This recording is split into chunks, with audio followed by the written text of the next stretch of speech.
I Hey, tend this to. is Al McGee with YEticket.com.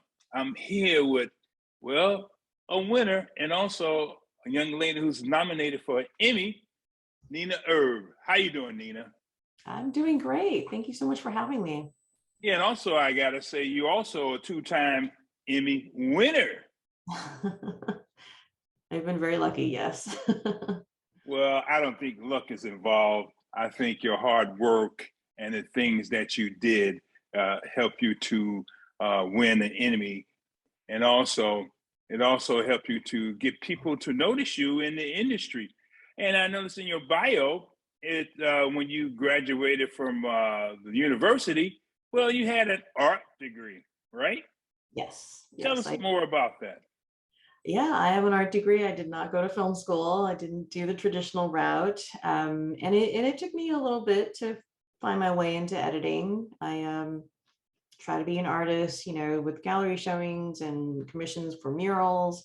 But it wasn't a living. So a friend of mine brought me into the industry in the art department, and I kind of bounced around in different positions there for a little bit and realized that it was more similar to architecture than the kind of art that I wanted to create. And as much as I loved it and I loved the people, it just wasn't a right fit. So I kept searching, and cut to a few more years later, I was working as an associate producer, and that was kind of when I discovered what editing really was. The editor I was working with at the time, he really just completely opened my eyes to the power of editing, like how you can shape a story and how you can change the tone, and and also like how you can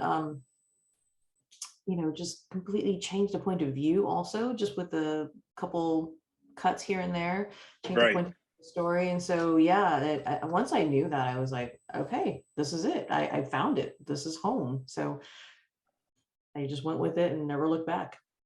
Now, to say like to be very skillful in editing, did you take classes? Did someone teach you? Of course, you worked on your own too, I'm sure, off hours to become much better. How did you finally learn that process of editing? I took a couple classes because at the time it was, well, still being cut on, at most shows are being cut on Avid Media Composer. And that wasn't anything that they taught in film school as far as I knew at the time. So I kind of took some classes, learned the software. The editor I was working with hired me as his assistant, and kind of, took me under his wing, and I kind of learned the rest of it on the job. And of course, Now, like you said, I right. did a lot of stuff off hours. I cut everything I could just to keep practicing. Okay. Now, when you look at television and films, do you look at the editing portion? I mean, when you watch the whole film is edited. But do you watch that and do you say, "Oh, yeah, that's nice. I love to find out about this technique," or "I wouldn't have done that," or things like that? I don't actually. I try to go with what it's making me feel.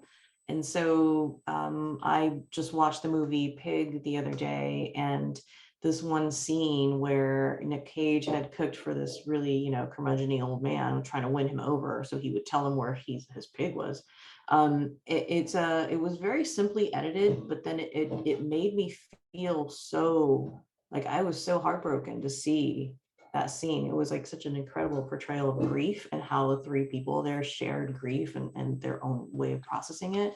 So I had to look at that scene again and think, okay, how did they do that? And it was really just performance and knowing when to cut, when knowing when not to cut as well. So yeah, I just go with how it makes me feel at the time, and then I dig in.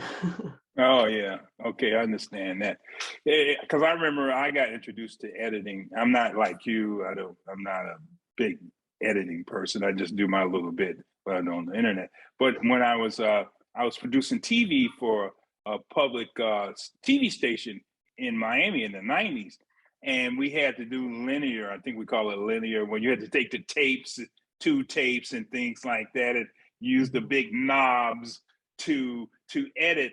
Oh man, I really kind of found that very difficult, and I kept watching the editor put that all together. Is that how you started with? Well, as far as that's videotape, but also did you start with film, the actual film, where they cut the film, and they tape the film back together, things like that. Did you start like that also?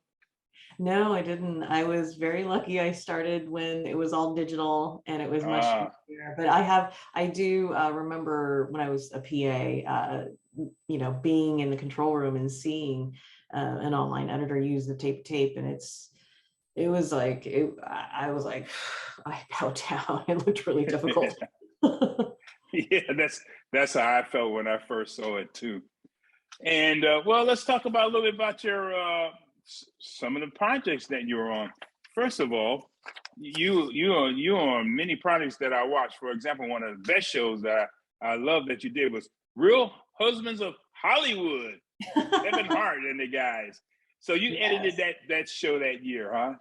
Yes, yeah. I was on it. I think it had a reboot recently, but I didn't work on that season. I was in it from season 2 to 5 with Ralph Farquhar and Stan Lathan, incredible legends in comedy. And then, of course, Kevin Hart. I mean, there's no funnier guy, right?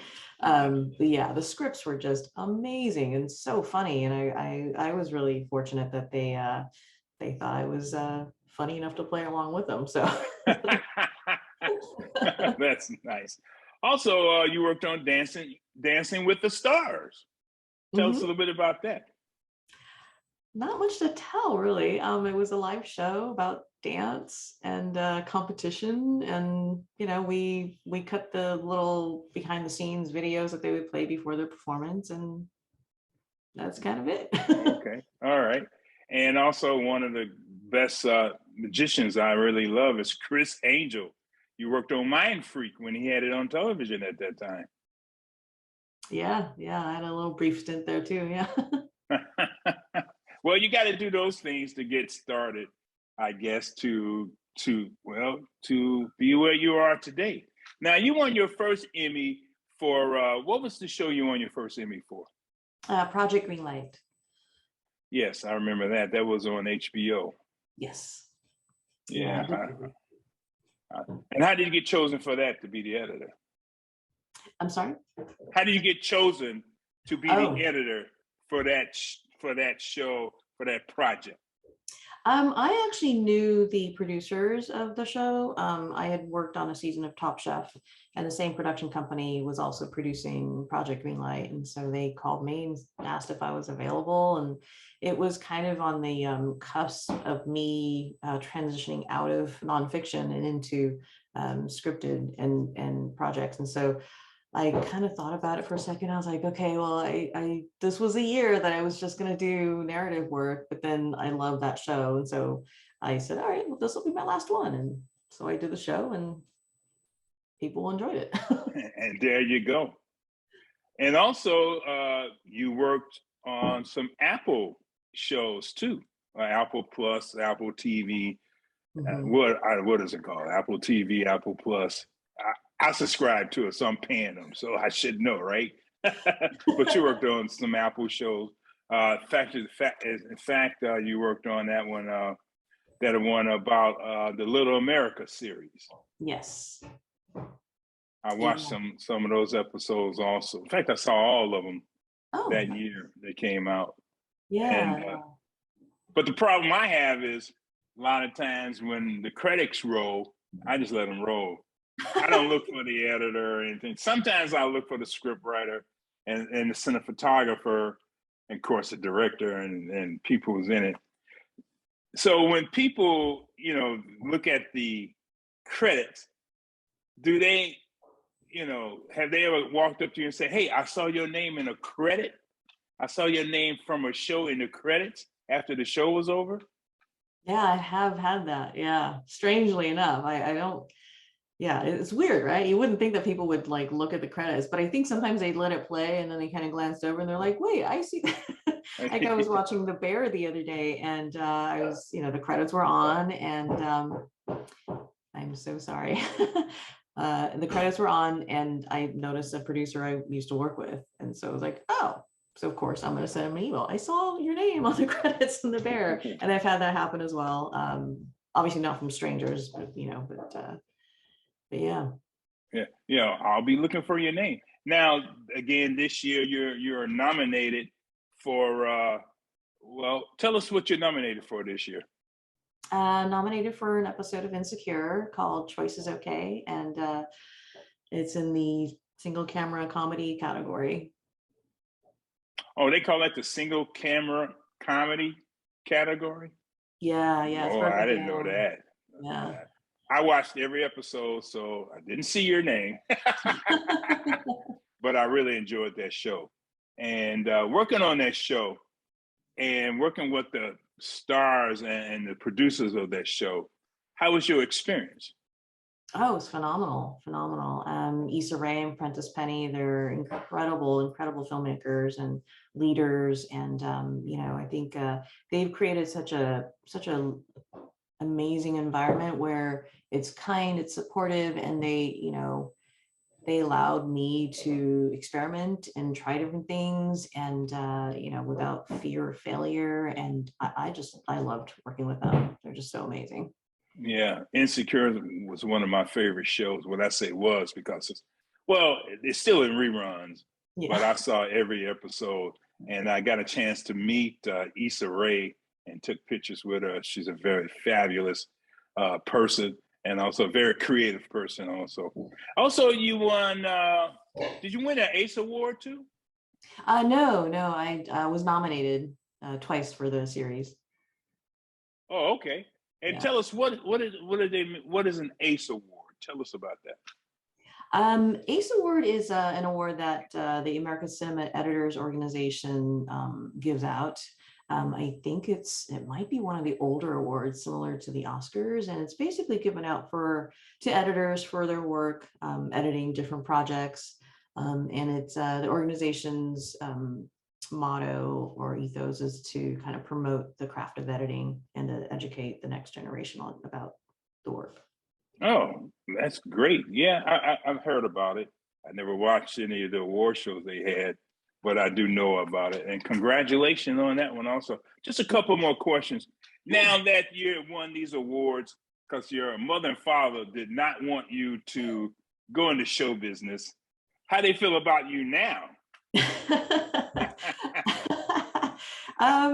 Yeah, my dad's come around. He's come around. I remember when I won the first one that night from the ceremony, I remember texting him like, hey, look at what I got. And there was like no response, right? My friends and other friends and other family were like, oh my God, this is so great, congratulations. But it was like crickets with my dad, nothing. And then fast forward to a year later, he comes to the house to have lunch, and he's like, so that's real, you weren't kidding. I was like, yeah, that's real. He's like, okay. And he's once in a while he was still kind of like ask like, so how's it going? Are you still freelance? Are you still like unemployed every 3 months? I'm like, no, I'm not unemployed. Yes, we're all freelance, but I keep working back to back. And and I think in 2020 when I won the second one, he was like, okay, I think I can exhale now. Like you're gonna be all right. You're never gonna come back and ask me for money again, so you're good. Yeah, trust me, I have two daughters. They're both in their 30s, so I know how that feels about asking for money. And plus, as a father, you worry about them, right? So all the time. Yep. Oh man. Then I said, who worries about me? And final question is this: that this work that you're doing now, how are you trying to help other women, other immigrants, other Asians in the business? What are you doing to try to help promote someone? Because someone helped you. Yes. I definitely am paying it forward as much as I can. I make it a point to mentor the next generation. I'm very active in the ACE internship program, in their diversity mentoring program. My assistant, Lenarian Hubbard, who assisted me in season 4, was also on my submission, and she's got an Emmy now, and I've been encouraging her, and she's doing amazing out. She's editing, and she's like created her own career, and I'm just so proud. And and I try to do that with every one of my assistants. I mean, as long as they want it. Some assistants may not. Oh, wow. Well, Nena, I am so glad I got a chance to meet you. Really, I am very glad to meet you Oh, and it's to wonderful to talk meet to you. I really am. And I want to thank you for taking time with me, Al McGee, here at yeticket.com. I truly appreciate it. And much more success to you. And win that Emmy for one of the best shows that was on HBO, Oh, Insecure. I really love that show. thank you so much. Okay? Thank you so Thank much. you. Appreciate you. All right. Bye. This